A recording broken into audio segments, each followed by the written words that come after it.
ఈ కూరని ఎవరన్నా గెస్ట్ చేసి ఉంటే వీడియో పాజ్ పెట్టి ఇప్పుడే కామెంట్ డౌన్ చేయండి. చూద్దాం ఎంతమంది కరెక్ట్ గా కామెంట్ చేస్తారో. నో చీటింగ్, ఎందుకంటే కాసేపట్లో ఎలాగో నేను చెప్పేస్తాను. చిన్న హింట్ ఏంటంటే ఆథెంటిక్ తెలుగు వెడ్డింగ్స్ లో ఈ కూర తప్పనిసరిగా ఉంటుందంట, ఎస్పెషల్లీ కొన్ని ఫ్యామిలీస్. ఫైనల్ హింట్ ఇచ్చేస్తున్నాను, ఈ కూరని తీపిగానే చేసుకోవచ్చు, కొంచెం కారంగా కూడా చేసుకోవచ్చు. ఈ హింట్ తో చాలా మంది చెప్పేస్తారు అనుకుంటా. ఇంకా ఇక్కడ చూస్తున్నదైతే ముల్లంగి పచ్చడి, దట్టు కొబ్బరి వేసి చేశాను, అంటే ఆ ముల్లంగి కొబ్బరి పచ్చడి అన్నమాట. ఇప్పుడు చెప్పేస్తున్నానండి, ఇది గుమ్మడి పండు దప్పడం అన్నమాట, ఆర్ గుమ్మడికాయ దప్పడం. నాకు కరెక్ట్ గా తెలియదు, ఎందుకంటే నేను ఇదే ఫస్ట్ టైం చేస్తున్నాను ఈ కూరని. అప్పుడే గుర్తొచ్చింది అప్పడం పెట్టుకోవడం మర్చిపోయాను అని.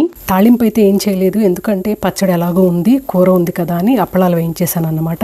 ఇంకొక విషయం ఏంటంటే, ఎంతమందికి అప్పలంని ఇలా బోటు లాగా చేసుకుని అందులో అన్నం కూర వేసుకొని తింటారు నా అలాగా. అప్పలమేనే కాదు, వడియాలు, మా సైడ్ అయితే ఒరుగులు అంటారు, వాటిలో ఇలాగా బోట్స్ లాగా చేసుకొని తినడం ఎంతమందికి ఇష్టం నా అలాగే కామెంట్ లో మెన్షన్ చేయండి. నాకు తెలిసి చాలా మందికి ఇష్టం ఉంటది. ఫస్ట్ టైం చేశాను కదా దప్పడం, చాలా బాగా వచ్చింది. అది కూడా కారం పులిసే అండి. ఎవరికన్నా ఇంట్రెస్ట్ ఉంటే కామెంట్ లో మెన్షన్ చేయండి, ఫుల్ లెంత్ వీడియో చేయడానికి ట్రై చేస్తాను. ఫస్ట్ రౌండ్ గుమ్మడికాయ దప్పడంతో కానీ చేసామా, ఇంకా నెక్స్ట్ రౌండ్ ముల్లంగి పచ్చడితో. ముల్లంగి పచ్చడి కూడా చాలా బాగా వచ్చిందండి.